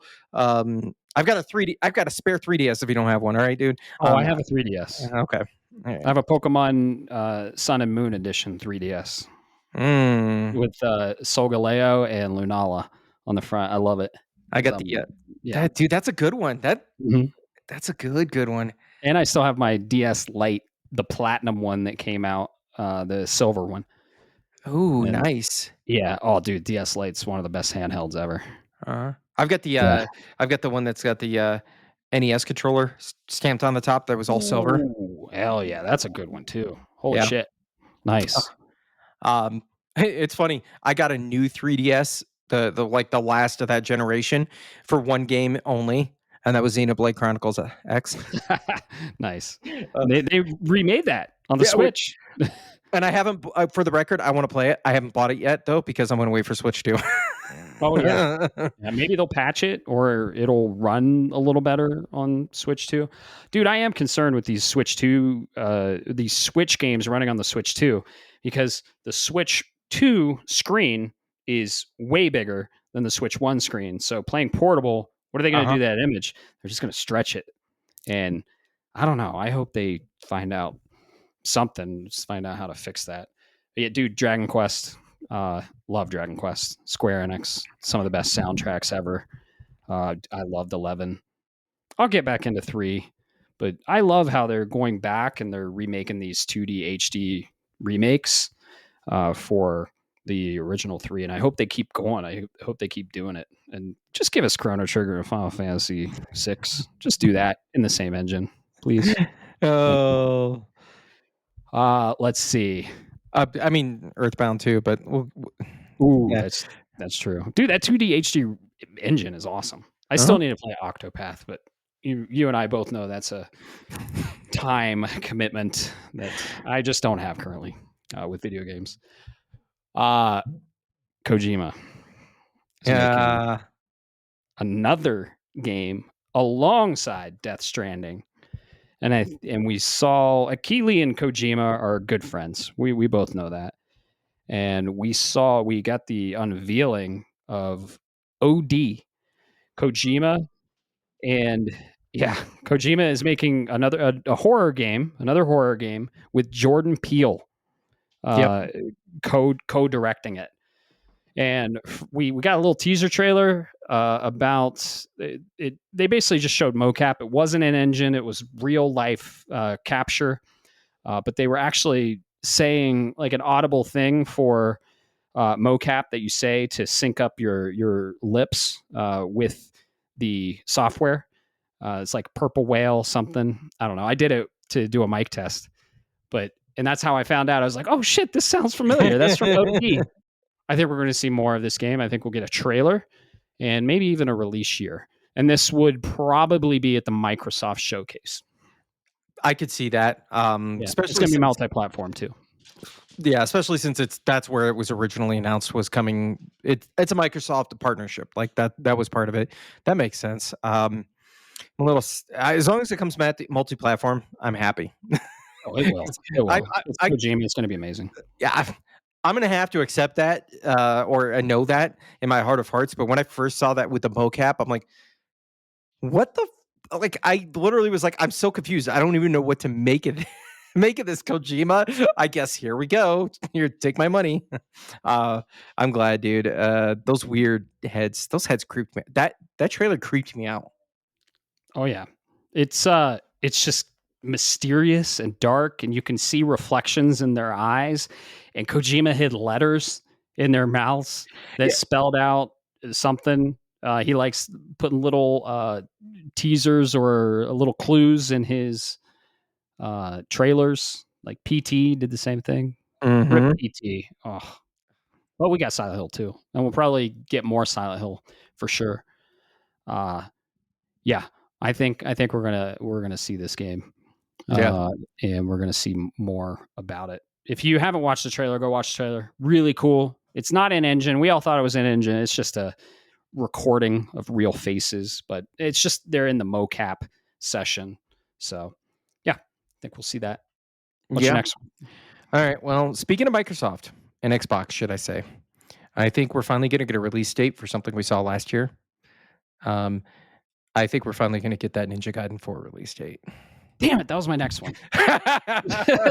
So great minds think alike, Bob. Yeah, absolutely. Very well done. So Ninja Gaiden 4, I think that's all they're calling it. It's just Ninja Gaiden 4. Was initially announced last year. Being what can I say? So Ninja Gaiden is a hardcore Devil May Cry. It's a 3D action game. I'll let you tell the story, get away with the story, or get the story because you probably know it better than me on the lore. Not really. Okay, all right. So then we both know a whole lot. The reason I say that is I played the 2D versions on the NES back in the day, which are a lot more hardcore. Ninja Gaiden is known for its difficulty. It always has been. Ninja Gaiden 3D, the original, it's called a reboot, if you will. It came out during the early Xbox life. A lot of people loved it. I kind of skipped out on it just because I was like, Dad, or it looks like the Kmart knockoff of Devil May Cry. Because what I mean is they're 3D action platform, doing a lot of cool combat moves, jumping up, doing all of this. The only difference is the quote unquote difficulty was cranked up on them. I believe you. I doubt it at the same time. But 4 was announced last year. I think we're going to get a release date. They've been sitting on it. This one has my interest, just because we haven't gotten anything out of DMC in a while. So please give it to me. Yeah, and they just remade Ninja Gaiden 2 Black for that kind of leading up to it. Mhm. So yeah, 4 looks awesome. If you haven't seen the trailer, go check out the trailer. Ninja Gaiden 4. I think we'll get a Ragebound release date as well because they already released it. They announced summer of 2025. I think we might even get a day of release for Ninja Gaiden Ragebound, which is Ninja Gaiden, old school pixel art, 2D side scroller beat 'em up, and you're Ryu. So Ryu, however the hell you say it. It's Ryu. Ryu. Yeah, that's what I thought. But yeah, Ninja Gaiden's coming back into the limelight, and 4 looks awesome. And they announced 4 for the release window of fall 2025.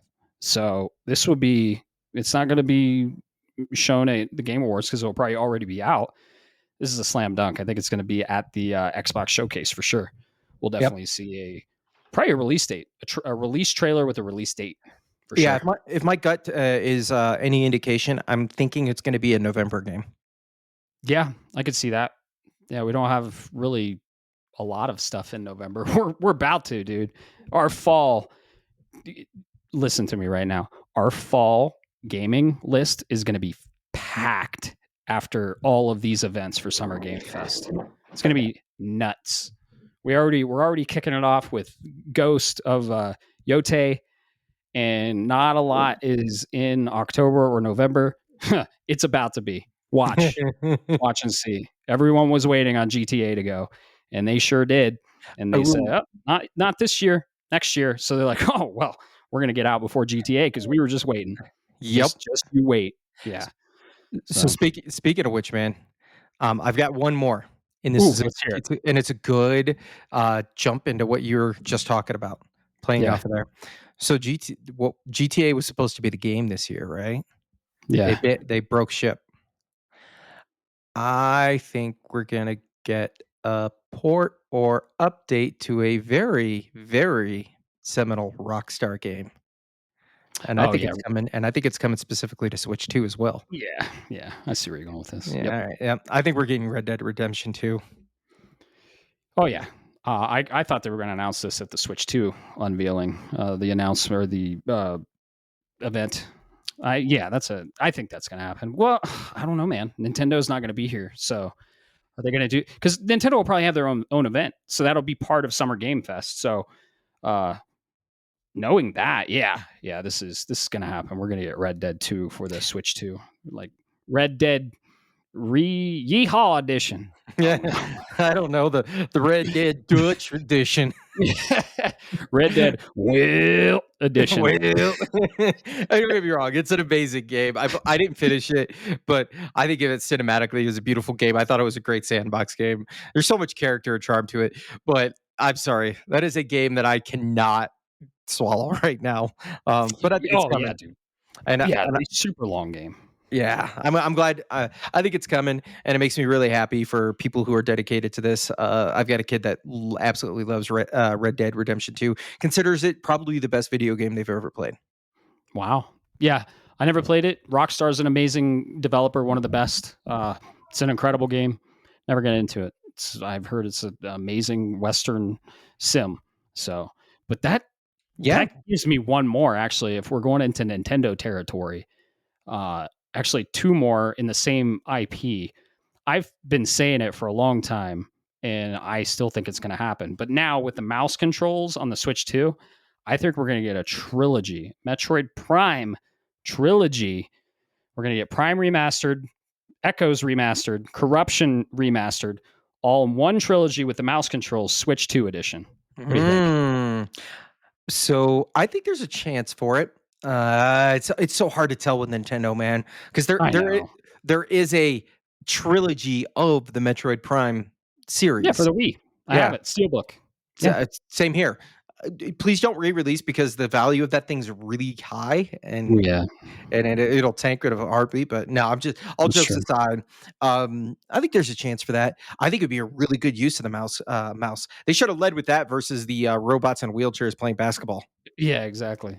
Oh yeah, dude, and you can switch it on the fly. Like you can just put the Joy-Con 2 down and it switches on the fly, or you can pick it up and you can do the regular controls with the joysticks. Yeah, I think we'll get Prime 4 trailer release date late fall too. So Good, man. I mean, think about it. You could use that, like laying it down and then use the buttons on there to switch between your cannons oh yeah, or your different beams, or setting up the missiles or super missiles or whatever. Dude, that would be sick. exactly. So yeah, lot of cool stuff coming next week. It's kicking off with the showcase, Summer Game Fest showcase happening June 6th at 3 p.m. MST, 2 p.m. PST, and 5 p.m. EST. God, that's a lot of time zones. Let's just throw CST in there too. 4 p.m. CST.